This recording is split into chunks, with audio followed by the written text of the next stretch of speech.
Puede que creas que la Navidad es pura luz, pero en las noches más frías del invierno, algo antiguo despierta.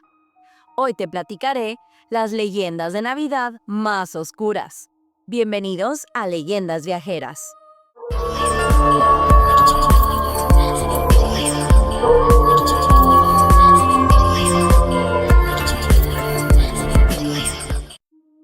Cuando pensamos en Navidad, imaginamos luces, regalos y villancicos. Pero en los rincones más antiguos del mundo, antes de que existiera Santa Claus o el espíritu festivo moderno, el invierno era un tiempo de miedo. Un tiempo donde el frío podía matar, donde la noche parecía eterna y donde, según las leyendas, criaturas oscuras caminaban entre nosotros. En este especial de Leyendas Viajeras, exploraremos las figuras más inquietantes de la Navidad antigua. Monstruos que castigaban, brujas que acechaban y espíritus que decidían quién merecía sobrevivir al invierno. Y nuestro viaje, como toda buena historia oscura, comienza en los Alpes, hogar de uno de los seres más temidos de la temporada. Krampus, el demonio de la noche de invierno.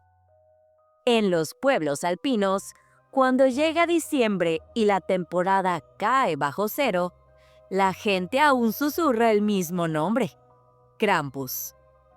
Una criatura mitad cabra, mitad demonio, con cuernos curvados, pelo oscuro y cadenas que arrastra entre chispas y campanillas metálicas. Pero su origen es mucho más antiguo que la Navidad. Mucho antes de que San Nicolás llegara a Europa Central, los habitantes de los Alpes celebraban rituales para espantar a los malos espíritus del invierno. Temían a la oscuridad, temían a la muerte, y creían que seres salvajes descendían de las montañas cuando caía la nieve. Entre estos seres estaba una figura cornuda, vinculada a antiguas divinidades paganas de la naturaleza. Representaba lo indomable, lo salvaje, lo que la comunidad debía mantener alejado para sobrevivir al frío. Ese espíritu primitivo, sin nombre definido y sin forma única, es el ancestro directo de lo que hoy conocemos como Krampus. Con la llegada del cristianismo a la región, las viejas deidades paganas fueron demonizadas. Y así, aquel espíritu de invierno se transformó en la contraparte oscura de San Nicolás. Si el santo premiaba a los niños buenos, Krampus se llevaba a los malos. Las leyendas lo muestran entrando a las casas con cadenas para domar su propia maldad, cargando un saco donde se dice que metía a los desobedientes para arrastrarlos a las montañas, o algo aún peor. En muchas aldeas, los padres no hablaban de regalos, sino de la noche en que Krampus podía visitarte si te portabas mal. En el siglo XIX, Krampus reapareció con fuerza gracias a las tarjetas navideñas ilustradas. Pero no eran nada tiernas. Mostraban a Krampus azotando, amenazando o llevándose niños. Estas postales, que hoy son coleccionables, fueron tan polémicas que la Iglesia y algunos gobiernos intentaron prohibir, considerando a Krampus demasiado pagano y demasiado violento. Pero no lo lograron. La gente seguía celebrando su tradición. Hoy, Krampus vive su época dorada. Cada diciembre, cientos de personas recorren las calles disfrazadas con máscaras de madera, pieles y cuernos reales. Los Krampuslauf, o carreras de Krampus, son desfiles frenéticos, donde los participantes corren, rugen, agitan cadenas y asustan a quien se cruce. Turistas de todo el mundo viajan solo para presenciar ese caos ritual que mezcla folclore, miedo y celebración. En los últimos años, Hollywood, series y videojuegos han transformado a Krampus en el villano navideño definitivo. En películas como Krampus, series como Grimm o American Dad, y en el internet es casi un icono del anti-Navidad. Krampus pasó de ser una leyenda local a un fenómeno global, pero su esencia sigue siendo la misma: recordarnos que en la época más brillante del año también existe la sombra, que la Navidad no siempre fue dulce y que para algunos, diciembre era el mes donde los monstruos bajaban de la montaña. Nuestro viaje navideño continúa por las mismas montañas donde habita Krampus, pero esta vez nos internamos en una tradición aún más antigua, más ambigua y para muchos, más aterradora. Si Krampus es la criatura que castiga a los niños desobedientes, Frau Perchta es la figura que juzga a todos. No distingue entre niños o adultos, solo entre quienes cumplen con sus deberes y quienes no. En los Alpes austriacos y bávaros, su nombre todavía se pronuncia con respeto: la guardiana del solsticio, la dama de la perfección o la abridora de vientres. Los pueblos alpinos veneraban a una poderosa entidad femenina asociada al invierno, la fertilidad y el destino. Se la relacionaba con antiguas diosas germánicas como Holda o Frigg, protectoras del hogar y del trabajo bien hecho. Con la cristianización de la región, aquella deidad fue transformándose. La nueva fe no podía borrar a Perchta, así que la reinterpretó. Ya no era una diosa, sino un espíritu que deambula durante los 12 días de Navidad, revisando quién cumplía con sus deberes domésticos, especialmente hilar, limpiar y mantener el hogar en orden. Con el tiempo, el mito adoptó su faceta más oscura. Según las historias contadas alrededor del fuego, Perchta visitaba las casas durante la noche del 6 de enero. Si encontraba a alguien perezoso, desobediente o con los trabajos sin terminar, lo abría desde el estómago, retiraba sus entrañas y las reemplazaba con paja y piedras. Un castigo brutal pero simbólico. La disciplina era vida, la negligencia, muerte segura en pleno invierno alpino. Para quienes cumplían con sus tareas, en cambio, Perchta dejaba una moneda de plata.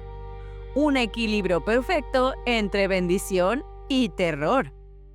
Hoy, durante las primeras semanas de enero, aún pueden verse los desfiles especiales donde habitantes se disfrazan con máscaras de madera tallada que parecen sacadas de una pesadilla. Saltan, gritan, agitan campanas y recorren las calles invocando las energías antiguas del invierno. Para algunos, es un ritual folclórico.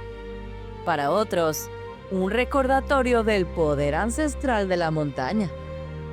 Frau Perchta es popular en la cultura pop, sobre todo en algunas creepypastas y podcasts de terror, que resaltan su lado sanguíneo. Además, ha aparecido en algunas películas y cortos independientes, donde se explora su mezcla de bruja, diosa y espíritu vengador. Las ilustraciones modernas la muestran como una figura inquietante, mitad anciana, mitad espectro invernal. Frau Perchta es la prueba de que la Navidad no siempre fue una fiesta luminosa. Para los pueblos alpinos, era una época de juicio, de disciplina y de respeto por las fuerzas invisibles del invierno. Dejamos atrás los Alpes y descendemos hacia tierras más cálidas, donde la Navidad no es solo luces, sino un puente entre antiguos espíritus romanos y nuevas creencias cristianas. Aquí, en la península itálica, La figura navideña más extraña no lleva traje rojo, sino una escoba. En Italia, la noche del 5 de enero pertenece a la Befana, la bruja del invierno. Mucho antes de que fuera conocida como una bruja buena, la Befana era parte de un complejo conjunto de espíritus femeninos que gobernaban los ciclos agrícolas y el cambio de estaciones. Los romanos celebraban en enero los festivales dedicados a la renovación, el fuego, la fertilidad y los espíritus que vigilaban los hogares. Entre estos seres había una anciana poderosa, un símbolo de la vejez del año que estaba por morir y de la nueva vida que estaba por nacer. Esta anciana sería la semilla del mito de la Befana.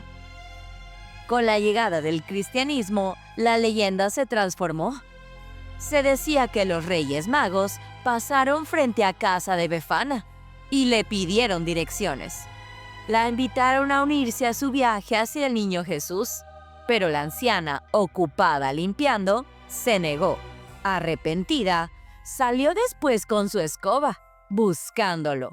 Nunca lo encontró, y desde entonces recorre el cielo cada enero, entrando a las casas para dejar regalos. Una búsqueda eterna, mitad esperanza, mitad castigo.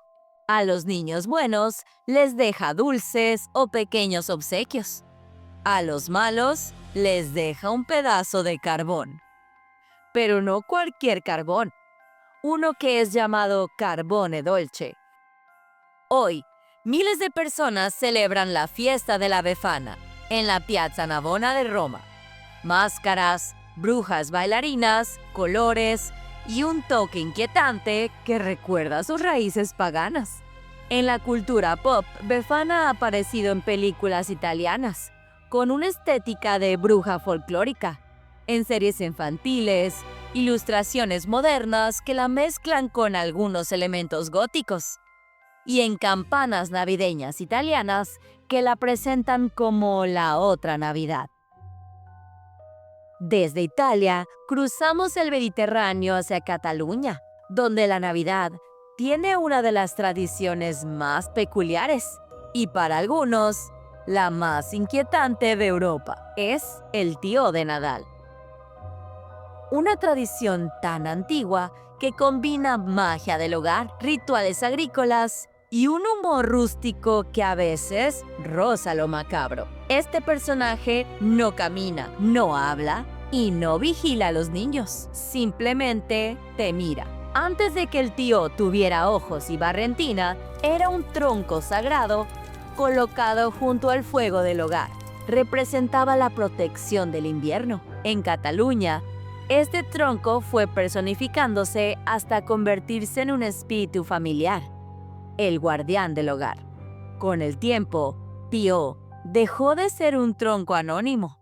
Se le pintó una cara sonriente, se le añadió una manta para abrigarlo, se le daba comida todas las noches, cáscaras, pan, restos. La idea era sencilla y profundamente simbólica. Lo que tú alimentes, te lo devolverá. El día de Nochebuena o Navidad, los niños golpean al tío con palos, mientras cantan canciones tradicionales, para que dé fe que regalos. En su origen, este acto era parte de un ritual agrícola. Golpear el tronco despertaba a los espíritus del hogar y estimulaba la fertilidad. En la actualidad, el Tío de Nadal aparece en animación catalana, programas infantiles, merchandising navideño y reinterpretaciones humorísticas o macabras en redes, donde se exagera su sonrisa fija y su rol mágico. Pocos personajes navideños mezclan también la inocencia con lo surreal. Ahora nos dirigiremos hacia el noroeste, hacia las islas donde la Navidad no siempre fue una fiesta luminosa.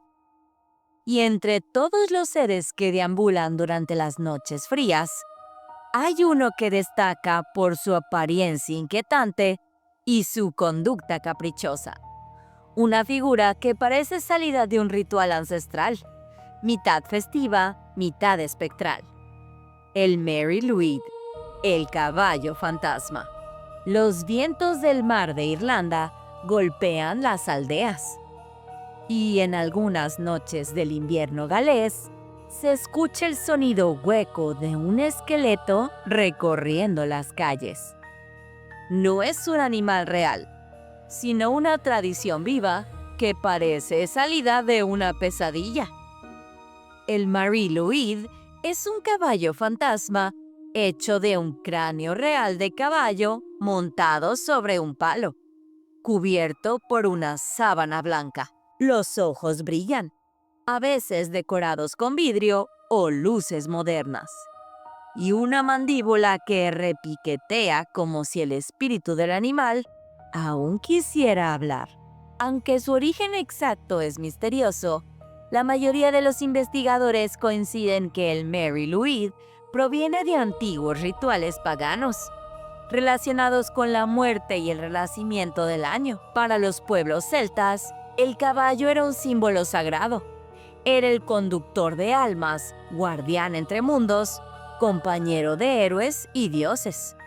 El Mary Luid sería la sombra moderna de esa antigua veneración. Un grupo de hombres llevaba al Mary Luid casa por casa durante las noches oscuras. Pero no se trataba solo de pedir dulces o aguinaldos. El caballo exigía entrar. Se iniciaba entonces un duelo verbal entre los habitantes y los portadores del Mary Luid. Rimas, insultos poéticos, desafíos cómicos y en el fondo un ritual como para vencer al espíritu y permitirle entrar sin traer mala suerte. Si la familia perdía la batalla de rimas, debía permitir que el caballo fantasma entrara a la casa. Una vez dentro, el Mary Luid correteaba de forma caótica, perseguía a la gente, mordía suavemente con su mandíbula articulada y bendecía la casa o la agitaba. Hoy, el Mary Luid aparece en festivales de invierno, desfiles nocturnos, pubs, representaciones folclóricas y celebraciones que mezclan música celta con la estética sobrenatural del caballo espectral. Su imagen, la calavera iluminada bajo una sábana, se ha convertido en un ícono cultural de Gales. Nuestra última tradición nos lleva a Rumanía. El Ursul, la danza del oso de Transilvania, el ritual que despierta el espíritu del invierno. Rumanía no es solo castillos, lobos y sombras alargadas. En estas tierras donde la tradición es más fuerte que el frío, el invierno no se recibe con luces, sino con un rugido. Aquí, entre montañas, pueblos de madera y bosques que parecen no acabar nunca, se celebra uno de los rituales más antiguos y viscerales de Europa, la danza del oso, conocida como Ursul. Una ceremonia donde los humanos se convierten en bestias para ahuyentar a los espíritus oscuros del invierno, o, según algunos abuelos, para invocar la fuerza del animal más temido de estas montañas. La tradición del Ursul viene de los pueblos dacios, habitantes de estas tierras miles de años antes de que Transilvania tuviera este nombre. Para ellos, el oso no era solo un animal, era un dios, un espíritu protector, un guardián de los bosques que dominaba la frontera entre vida y muerte. Creían que su alma vagaba por las montañas en invierno, protegiendo a los vivos y combatiendo a las criaturas que acechaban en las noches largas. El ritual del oso nació como una forma de comunicarse con ese espíritu, de pedir su fuerza, de volverse, por un instante, parte del bosque. Hoy, en Rumanía, en algunas de sus zonas como Muntenia, Oltenia, Moldova y Transilvania, el ritual sigue vivo. Decenas de personas se cubren con pieles reales de oso, pesadas, auténticas, heredadas y adornadas con cintas rojas y lentejuelas protectoras. Algunos llevan máscaras de metal o de madera que imitan el hocico abierto del animal. Lo impresionante es que no parecen simples disfraces. Cuando los hombres empiezan a moverse, cuando los tambores retumban, cuando el gruñido colectivo llena las calles, por un momento, no parecen humanos.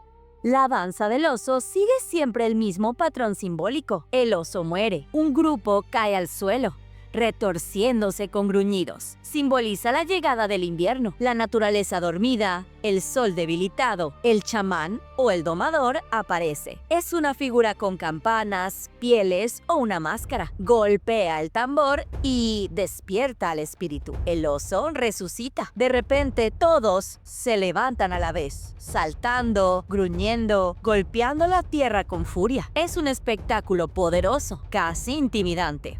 Se expulsa a los espíritus oscuros. El grupo rodea casas, tiendas y calles. Dicen que donde pasa el oso, no entra la desgracia durante el año. Y así se celebra el renacimiento. El rugido final marca el regreso de la vida. El invierno ya no es amenaza. Ahora está vigilado por el espíritu del oso. En Rumanía, hay quienes dicen que el Ursul no es solo folclore, sino protección. Hoy, el Ursul aparece en festivales invernales, en desfiles folclóricos, en fiestas del 30 de diciembre en Moldavia. También hay muchos documentales sobre rituales europeos, en donde el Ursul es una de las tradiciones más populares. Pero incluso bajo la cámara de un turista, la esencia sigue siendo la misma. El Ursul no es un disfraz, es una transformación. Esta es la prueba viviente de que en Rumanía hay más que vampiros y castillos. Aquí, en pleno invierno, hombres y mujeres se cubren con la fuerza de un animal sagrado para ahuyentar la oscuridad del año que termina. Cuando el oso danza, la montaña escucha. Y así termina nuestro viaje, desde los Alpes hasta el Mediterráneo, desde las islas celtas hasta las montañas de Transilvania. Descubrimos que la Navidad no siempre fue una fiesta de luces, sino un territorio lleno de criaturas, espíritus y rituales que sobrevivieron a los siglos. Todos diferentes, pero unidos por la misma idea. Cuando las noches son más largas, el mundo se vuelve extraño y la Navidad se convierte en un puente entre lo humano y lo imposible.